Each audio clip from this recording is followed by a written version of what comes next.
Écoutez, le Cameroun, aujourd'hui, est sur une très bonne dynamique.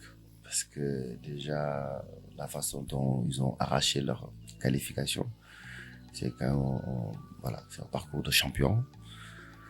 Euh, Ils ont été battre, comme on dit, l'Algérie en Algérie, ce qui n'est pas facile. Aujourd'hui, sur les deux matchs amicaux que j'ai regardé, que j'ai vu, donc ils ont perdu les deux matchs. Je trouve que c'était des matchs qui étaient à leur portée, mais qu'ils ont quand même perdu. Mais les matchs amicaux, ce n'est pas les matchs de compétition. On connaît les Camerounais très compétitifs. On les connaît, on dit, avec un grand état d'esprit dans les compétitions internationales. Maintenant, on attend de voir ce qu'ils vont nous montrer dès les premiers matchs. Ils ont une poule pas facile. Je pense qu'il y a le Brésil dans leur poule. Mais je pense que c'est un peuple à défi. J'espère qu'ils vont renverser ces tendances que tout le monde dit oui, ils vont pas se qualifier parce qu'il y a le Brésil. C'est le Cameroun quand même. Donc, en tout cas, moi, je leur souhaite de sortir de cette poule. Après, ce sera la réalité du terrain.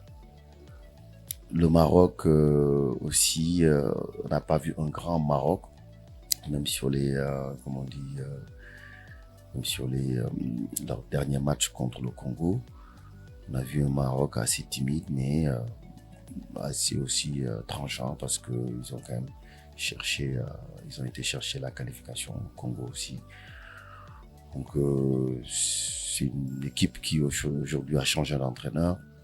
Donc l'état d'esprit, je pense, commence à revenir parce que l'entraîneur qui était là-bas a été assez contesté par les joueurs. Donc quand il y a un bon état d'esprit et qu'il y a un groupe qui vit, on peut s'attendre à beaucoup de belles choses. Le Maroc aussi a ses chances d'évoluer dans cette compétition. Donc c'est pas la première fois que le Maroc s'est qualifié. On attend un bon parcours aussi des Marocains. Le Ghana, la Tunisie, je pense que toutes nos équipes ont leur chance. Parce qu'aujourd'hui, tous nos joueurs africains, c'est eux qui font les beaux jours de tous ces championnats européens. Donc je pense que Ghana, avec les noms qui sont là-bas, bien vrai qu'ils sont passés à côté de la CAN. Donc nous, on n'en a rien compris parce que comment ils sont passés avec de très bons joueurs. J'espère aussi qu'ils vont pouvoir arranger tout ça, qu'ils vont pouvoir rentrer dans cette Coupe du Monde. J'ai vu qu'aussi le Ghana avait été dans une poule, je ne me rappelle plus de leur poule, mais j'avais vu qu'ils étaient pas dans une poule très facile. Mais aussi, c'est pas la première fois que le Ghana aille en Coupe du Monde. Ils ont une petite expérience là-dessus. J'espère qu'ils vont aussi nous faire l'honneur d'aller très très loin dans cette compétition.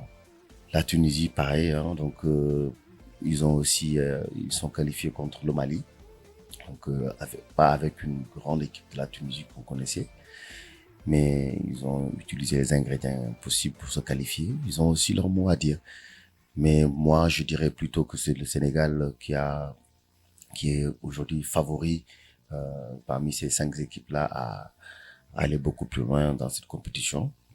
Je ne dis pas ça parce que je suis sénégalais, je dis ça parce que le Sénégal est champion d'Afrique. La compétition africaine est terminée, c'est une autre compétition qui arrive. Mais sur la qualité intrinsèque des joueurs qu'on a, le Sénégal a la possibilité et les moyens d'aller loin dans cette compétition. Maintenant, on ne se donne pas d'objectif. Moi, je ne suis pas un bon pronostiqueur. Le site numéro 1 du sport au Sénégal, sport.com, est maintenant disponible en version application mobile sur iOS et Android. Retrouvez l'actualité du Sénégal pour tous les sports en direct sur votre téléphone: football, lambe, basket, sport de combat, athlétisme et bien d'autres disciplines. Toutes les statistiques des championnats sénégalais, les matchs, les résultats, les classements à suivre en direct sur votre application Sport.